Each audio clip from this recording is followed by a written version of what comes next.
Donald Trump has unveiled another wave of tariffs on imports from 60 trading partners, covering almost 99% of all goods coming into the US, including a 10% import tariff on the UK.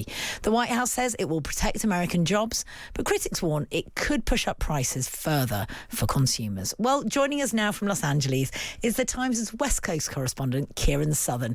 Good afternoon from here. Good morning to you there, Keiran. Good afternoon, Jane. Lovely to speak to you as always, Keiran. Now let's start with these tariffs. In another flip-flop for Trump. What will it mean for the average American? It's already colossally expensive over there if you're popping down to the supermarket. Are shoppers likely to notice prices rising even further? That's certainly what critics of the president say. You may remember during the 2024 presidential campaign that Trump kept saying that tariff was his favourite word. He said, they'd raise enough money to make income tax redundant. Unfortunately, for those of us who pay income tax in the United States, that's not happened just yet. And you may also remember the fantastic Liberation Day tariffs at the White House last April when Trump had the colour-coded board. But sadly, the Supreme Court wasn't impressed by that whimsical display and ruled that his tariffs were unconstitutional. But he's back now, and as you say, between 10 and 12.5% levies on goods, depending on which country they come from. But already he's been sued by small business owners who say these two are unconstitutional. So we're going to have another legal battle over one of his signature policies. Keiran, is this really about protecting jobs, or is it about winning over voters, or is it just another Trump way to kind of beat his opponents and other world leaders who he's displeased with at the moment? Seems to me he uses them as an economic weapon. He's got Canada in his sights at the minute. He is threatening to add ever more tariffs onto that country using various guises. He does insist that there's economic sense behind this and it will protect the American economy. But you touched on it earlier. Affordability is a huge issue over here, arguably the biggest issue ahead of the midterms in November, which as it stands are not looking good for Republicans. So there are people in his party who would much rather he spend all his time and effort lowering prices for the consumer ahead of the election rather than, tariffs, which a lot of experts say will only push them higher. Keiran, in the time that you've lived in the US, how much more expensive would you say your average weekly shop has become? A lot. I know that's not very scientific. I've been here 8 years now, and I would say in that time it's at least a third higher, if not more, maybe double at times. Everything is more expensive, certainly at the grocery store. Your car insurance, home insurance, rent, everything, certainly in California, everything is more expensive. Obviously, we had the huge inflation under President Biden, and the rate has abated, but it's still going up. And so American consumers hit hard. And has anything that Trump's done in his second term brought that down at all? Not really. He will point to the fact that the inflation rate is not as high as it was under Biden. But in terms of, say, beef, for example, which a lot of people in Trump's own party are unhappy with the meat industry for the high price of beef. So people in his cabinet have sort of made noises about punishing the meat conglomerates for not getting those prices down.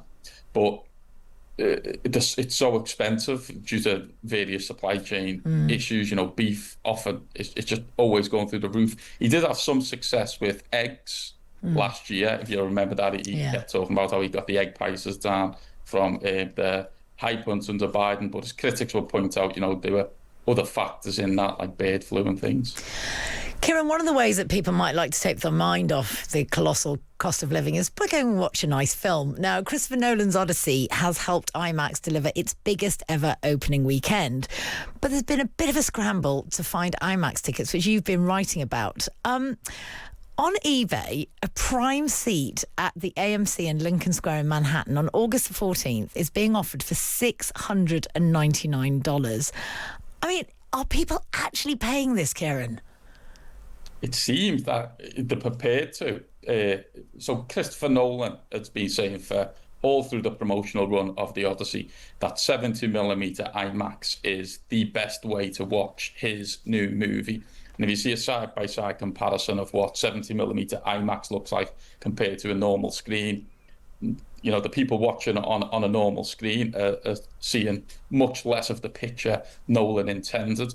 So it's sort of become, and it's been so well reviewed. It's one of the biggest movies of the year. It's captured the zeitgeist. So people are going to extraordinary lengths to see it this way. There are only 25 70mm IMAX locations in the United States, 41 in the world. I think there are 3 in the UK. So it is very tough to get to. People are flying from all over. People bought tickets 12 months ago. People are looking to eBay and spending huge markups in order to see the movie this way. This is extraordinary. I mean, it seems relatively nerdy to me to fly just to watch it on a particular screen. I mean, am I just a Philistine? Well, I'm a proponent of it because it does make such a big difference. But would you pay $700 for it, Kieran? Come on. No, I planned in advance and I bought my tickets 12 months ago. But it has been interesting to see it reach the mainstream. If you ask someone 2 years ago what the difference between watching a movie in 70mm IMAX compared to even ordinary IMAX, no one will be able to tell you. But it has sort of breached the mainstream consciousness now. And it can only be good for Hollywood. It's not been a good time for cinemas since the end of the pandemic. But 70mm IMAX is something that only cinemas can do. No matter how good your home entertainment system is, what streaming movies you've got, you have to go to a cinema and buy a ticket to watch a movie this way. Yeah, absolutely. So are cinemas going to be looking to invest in more IMAX screens, or do you think this film is a bit of an anomaly and another one won't come along for several years? Well, the next big 70mm IMAX release is Dune Part 3 in December.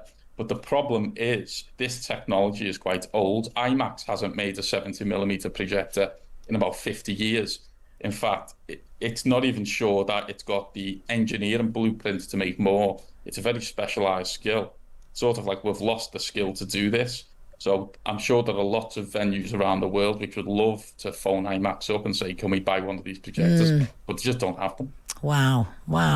A little bit like Concorde going out of business. We had the technology and we lost it. Now, talking about old things, Kieran, this is an extraordinary story. A $50 million Tyrannosaurus Rex called Gus last week became the most expensive dinosaur ever sold. I have to say, I had absolutely no idea that old bones were such a hot auction commodity. But apparently there is a huge market in trophy bones. Yeah, we had in boom times for dinosaur bones. If you want to, go out to your local field and see if you can pick anything up.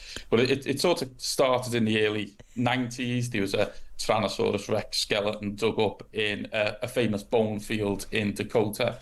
That sold for, I think it was $7 million. A few years ago, Ken Griffin, the Wall Street Titan, he paid $44 million for a Stegosaurus. And like I say, Gus sold for $50 million this week to a mystery buyer. Now, we all love Jurassic Park, we all love dinosaurs, but there is a dark side to this in that it's a private market, it's largely unregulated, it's ripe for money laundering, some people fear. But to echo Indiana Jones, experts are saying these belong in a museum, not in someone's private collection where we'll never see them again. That is an excellent quote and perfectly appropriate for the subject, might I say. Kieran, I was also fascinated that celebrities are actually buying up dinosaurs. Apparently, Leonardo DiCaprio and Nicolas Cage had a bidding war over a skull. I think there's a joke in here somewhere about DiCaprio not being known to be into very old things. But are celebrities really buying fossils? You took the joke out of my mouth. Sorry. Yeah, it seems so. It seems so. Nick Cage and DiCaprio in a bidding war. DiCaprio allegedly sold a skull to Russell Crowe. But you can sort of see why, rather than putting all your money into stocks and stuff, numbers on a screen, would be quite cool to have a Tyrannosaurus Rex bone in your house. I mean, once you've bought all the yachts in the world, you just buy a dinosaur. It's absolutely ridiculous. Is there anything that rich people won't turn into a commodity? It seems not. And the market's only growing to, $50 million for a T-Rex this week. How long before that record is broken? I imagine there's a lot of enterprising fossil collectors now heading out to see what they can dig up. It's blown my mind. Thank you so much, Kieran. It's wonderful to speak to you as always. That is the Times West Coast correspondent, Keiran Southern, a man who books his IMAX ticket a year ahead. God, you learn something new about people every day, don't you?